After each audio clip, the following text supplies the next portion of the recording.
Itu kan tadi di Warnagung itu kan sampai cedera ya Pak? Iya. Itu tuh cederanya tuh bagaimana tuh Pak ceritanya? Cederanya tahun 85. 85. Piala Dunia. Nah waktu itu saya jadi juara subgrup, tinggal ketemu Korea aja itu. Korea Selatan. Korea Selatan. Kita kalah, udah akhirnya nggak masuk. Kebetulan yang diambil dari Asia 1. Kalau 2 aja, 3 aja gitu mungkin bisa lolos itu dia. Oke Pak Warta, dulu sebelum cedera itu kenapa tidak terpikirkan pindah klub gitu? Enggak, kebetulan saya waktu itu posisinya ya. Posisi saya itu ada klub Warnagung, masih di Warnagung. Tapi sakit ini kan di timnas gitu.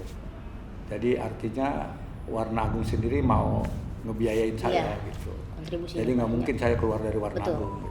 Karena Warnagung tuh berjasa banget gitu berjasa, ya Pak Warta, makanya nggak mau pindah klub gitu. Betul. Oke, tapi dari pengalaman Bapak nih, gimana ya perhatian pemerintah terkait kesejahteraan para atlet? Ya itulah, artinya ya udah habis manis ya udah sepah dibuang. Mungkin itu ya karena ya saya juga merasakan gitu, apa sih saya dari PSSI, apa saya dapat dari PSSI kan gitu. Itu semua rumah apa segala macam dari Warnagung. Nggak dari PSSI gitu? Nggak dari PSSI.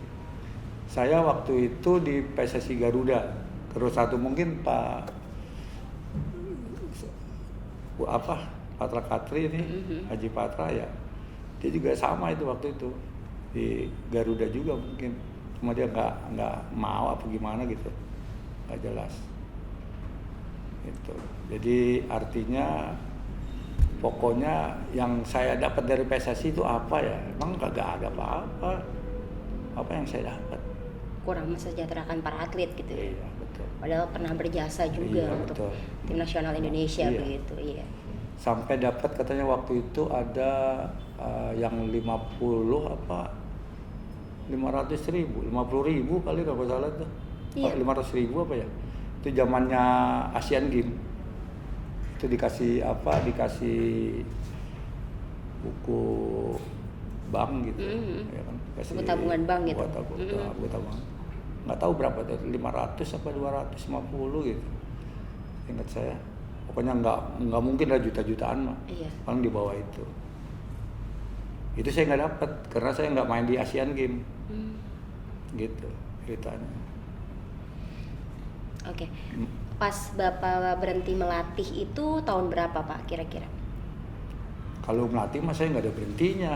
Berarti? Mas sekarang juga masih melatih. Oh masih melatih? Masih ngelatih sebetulnya. Wah, kemarin saya baru ada Porda, Pekan Olahraga Daerah di Jawa Barat. Pelatihnya Sugeng Waluyo, anak buah saya. Jadi ke pemain pernah dapat emas juga itu. Tadi sekarang jadi pelatihnya. Saya diminta bantuan sama Sugeng. Gitu. Om Haji biar jadi dirtek saya gitu. Kemarin baru selesai, baru dapat medali emas. Itu ceritanya katanya janjinya Pemkot Bekasi itu umroh sama duit 1 miliar. Tapi nggak tahu sampai sekarang belum ada. Baru katanya aja nih. Baru katanya. Tapi memang itu yang 1 miliar itu janjinya pertama dari KONI. Ya kan? KONI karena setiap cabang olahraga yang mendapatkan emas itu diganti uang 200 juta. Tuh, akhirnya ini yang namanya ketua KONI, dia mungkin pengen banget itu medali emas kayaknya itu, harus medali emas gitu kan. Akhirnya dia tambahin deh katanya 3 kali lipatnya. Jadi kan 600 itu ya, udah 600 juta. Nah terus pada saat semifinal itu wali kota Patri, sementara ya, pejabat sementara ya. Nah itu pejabat sementara dari wali kota dia jadi mau genapin 400 jadi 1 miliar. 1 miliar. Tapi sekarang nggak tahu. Tuh pemain ada yang nungguin, ada apa segala macam. Pak Haji, mana bonusnya? Waduh, belum tahu ini. Jadi baru katanya dan baru dijanjikan ya, belum. Alasan dari KONI sih pernah ditanya itu nanti semua cabang. Jadi bukan cabang olahraga sepak bola aja.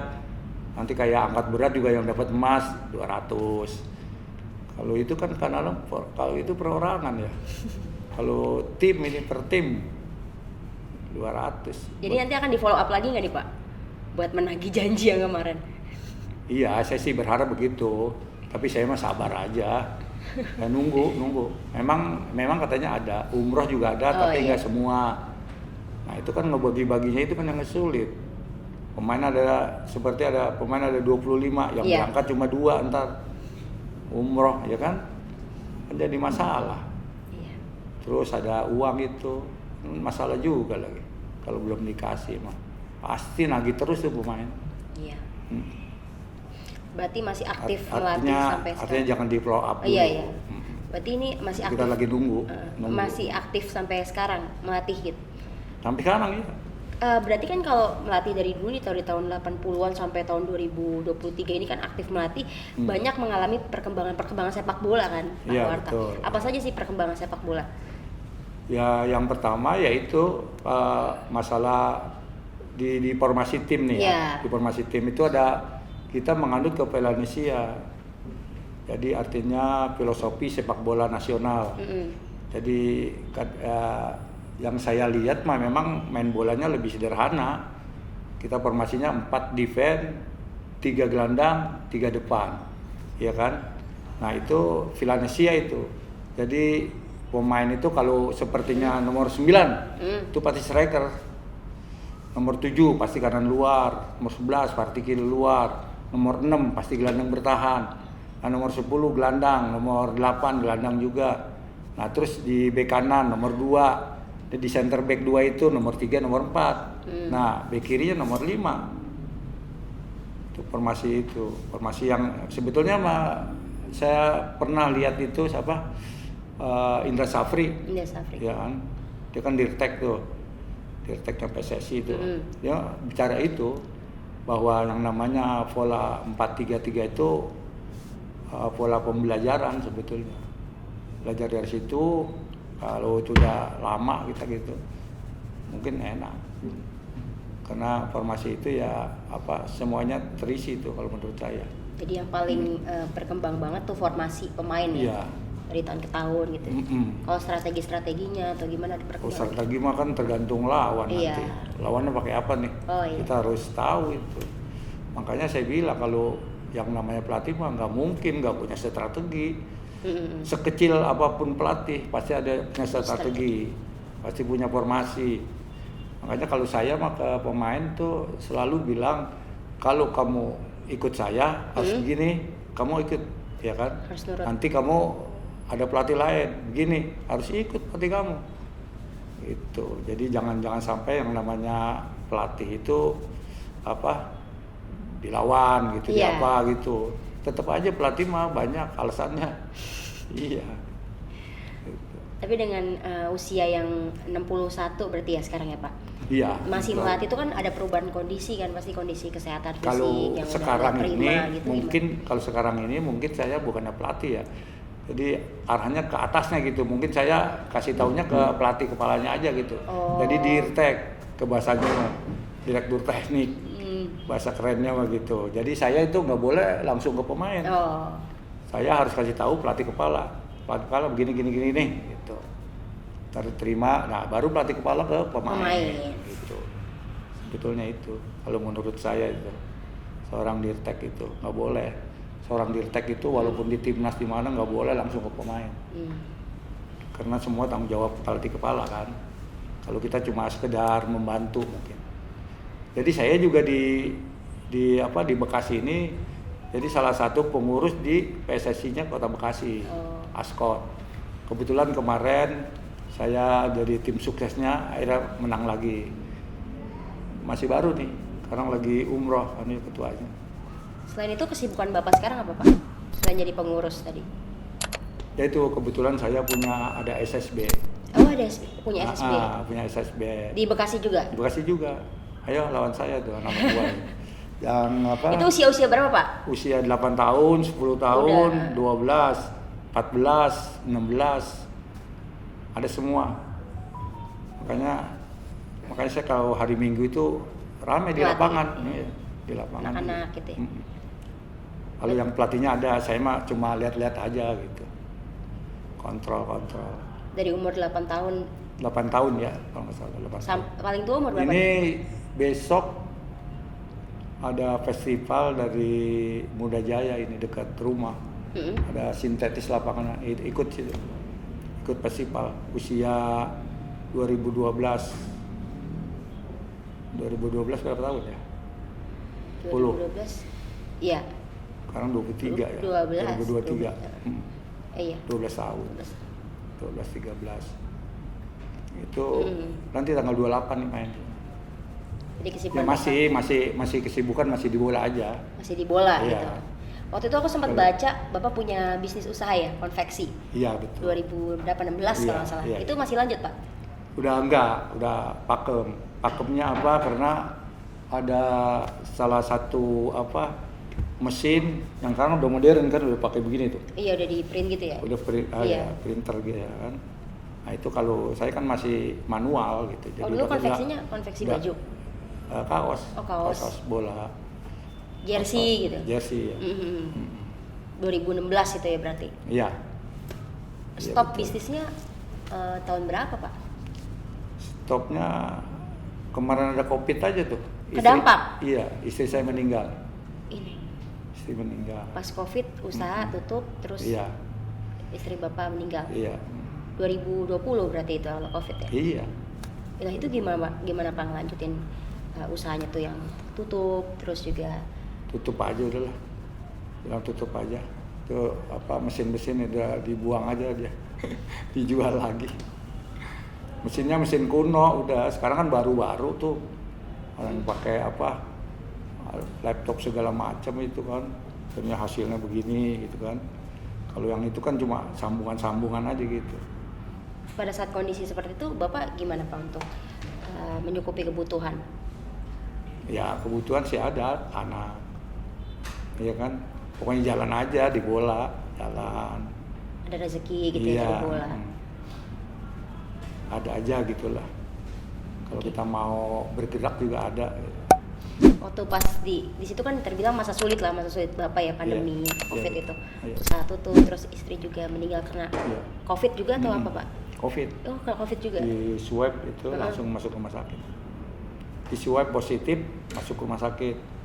Saya juga sama di swab saya tapi saya nggak langsung positif. Jadi kan ada 3 tuh yang garis-garis itu. Nah itu masih biru belum merah. Kalau istri saya langsung merah semua. Tuh. Isolasi di mana itu Pak? Di RSUD. Di sana. Kebetulan ada anak di sana. RSUD. Jadi kita nggak melalui jalur jalur UGD apa gitu, enggak, kita lewat belakang aja itu. Masuk. Akhirnya di UGD udah banyak. Waktu itu zaman memang lagi musim-musimnya. Varian apa ya? Delta ya kalau nggak salah yang itu. Yang rame yang parah itu benar iya. Iya. Yang ambulan gak berhenti itu. Iya itu benar. Sampai sesak nafas gitu Pak. Iya, Rasain sesak juga. nafas pendek-pendek itu. Iya. Saya ngerasain itu. Terus akhirnya Bapak berhasil sembuh ya? Nah, akhirnya dites lagi negatif. Pulang gitu. Tapi istri waktu itu kondisinya masih di rumah sakit. Masih di rumah sakit dia. Masih pakai ini lagi apa? Oksigen. Masih oksigen. Pas. Jadi emang. Terus besoknya saya pulang di rumah sendiri sama anak ya. Iya. Akhirnya ada kabar itu ibu meninggal. Almarhum sebelumnya emang ada penyakit bawaan apa gimana Penyakit Pak? bawaan jadi ada gula juga. ada gula juga. Gulanya tinggi. Gulanya 500, 400, 500, 600. Tinggi. Tinggi banget. Itu jatuh juga bisa out. Itu Ngeri. masa sulit banget ya itu melewati masa sulit itu bagaimana Pak? Karena kan bola juga kan terhenti karena Covid, terus usaha juga terhenti karena Covid, terus ditambah bapaknya juga sakit dan istrinya juga. Ya itu ada aja ya, nggak tahu ya, ada aja. Buat penting yakin ya. Iya, sehari-hari itu ada aja. Nggak tahu dari mana atau ada rezeki. Dengan Bapak ngelatih lagi atau gimana tuh pas Covid itu? Iya, saya sakit kan cuma Covid tuh. Akhirnya saya rutinnya di Ascot Askon Bekasi, Asosiasi PSSI Kota Bekasi. Saya di situ. Kebetulan ketuanya itu ada liting saya, liting di Bekasi Putra itu. Jadi kenal dekat banget gitu. Jadi rezeki mah ada aja ya Pak? Ada aja. Saat itu anak udah kerja? Udah kerja, udah punya keluarga juga. Kalau yang cewek di rumah sakit, yang cowok di Bapenda Bekasi.